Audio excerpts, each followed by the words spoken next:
साल की चाची को ऐसी नमस्कार। दोस्तों, आप लोग की स्वागत है आज की इस नई नवेली कहानी में। अगर आज की कहानी आप लोग पूरी लास्ट तक सुन लेते हैं तो आप अपने हाथों की एक्सरसाइज करने से नहीं रोक पाएंगे। मेरा नाम बबलू कुमार है। मेरी उम्र लगभग अब भी 28 साल में अपने घर में रहता है। मेरे घर के बगल में एक बहुत ही खूबसूरत एवं शानदार दिखने वाली चाची रहती है, जिन पर मैं हरदम के लिए फिदा रहता हूँ।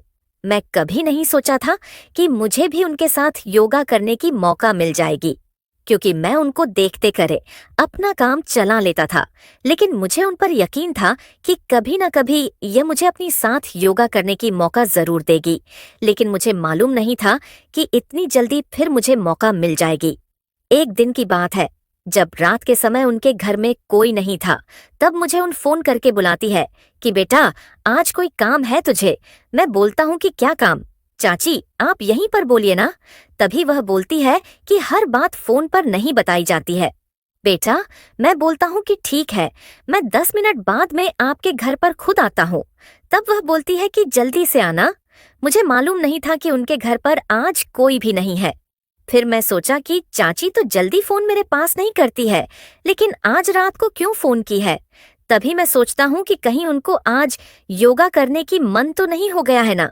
इतना सोचकर झट से उनके घर पर मैं चला जाता हूँ। जाते ही मैं देखता हूँ कि वह तो अपने काम में एकदम व्यस्त हैं, लेकिन मुझे देखते ही बोलती है कि आ गए हो क्या तुम?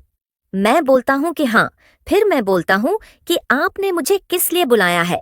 तभी बोलता है कि तुमसे कोई जरूरी काम है।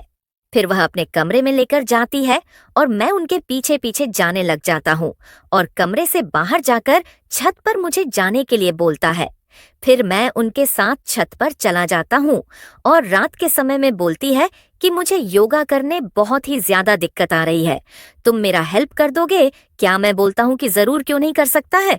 फिर वह योगा करने लग जाती है और जैसे जैसे बोलता है वैसे वैसे मैं करता रहता हूँ। ये सब देखकर मुझे अब रहा नहीं गया। मैं उनसे बोलता हूँ कि चाची ने अपने घर पर जा रहा हूँ। तभी बोलता है कि क्यों बेटा, यहाँ पर तुम नहीं रह सकते हो क्या? अभी मैं तो शुरू ही की हूँ योगा करना। तभी मैं बोलता हूँ कि क्यों नहीं।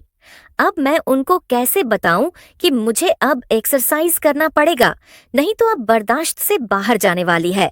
क्योंकि मैं नहीं चाहता हूं कि मैं आपके साथ कुछ गलत गलत बात करूं या आपके साथ कुछ करूं। ये सब बात मान ही मन में सोच ही रहा था। तभी बोलता है कि अरे बेटा, तुमको भी योगा करने का मन करने लग गया है क्या? मैं बोलता हूँ कि हाँ आंटी, मुझे भी अभी का करने की बहुत ही ज्यादा मन करने लग गई है। तभी बोलता है कौन सी जगह तुम करोगे? मैं बोलता हूँ कि तुम जो कर रहे हो। तभी बोलता है कि मुझे तो नहीं लग रही है कि तुम मेरी वाली योगा कर पाओगे, क्योंकि तुमको तो कुछ और योगा करने की जरूरत पड़ गई है। अब मुझे लग रहा था कि मेरी सारी माँ की बात वह जान गई थी। वह बोलती है कि ठीक है बेटा, तुम चिंता मत करो, मैं अपनी जगह खत्म करके तुम्हें भी योगा करने के लिए की सीख देती हूँ। मैं बोलता हूँ कि ठीक है आंटी, जल्दी से भी मुझे योगा करने के लिए सिखा दीजिए, क्योंकि मुझे भी योगा करने पड़ेगा, नहीं तो मेरा बहुत ही ज्यादा पेट बाहर निकल जाएगा। फिर भी मुझे शाम सवेरे मेरे घर पर ही आकर मुझे योगा करने के लिए सीखने लग जाती है। मैं उनके साथ विवाह करके बहुत ही ज्यादा खुश भी था, क्योंकि मुझे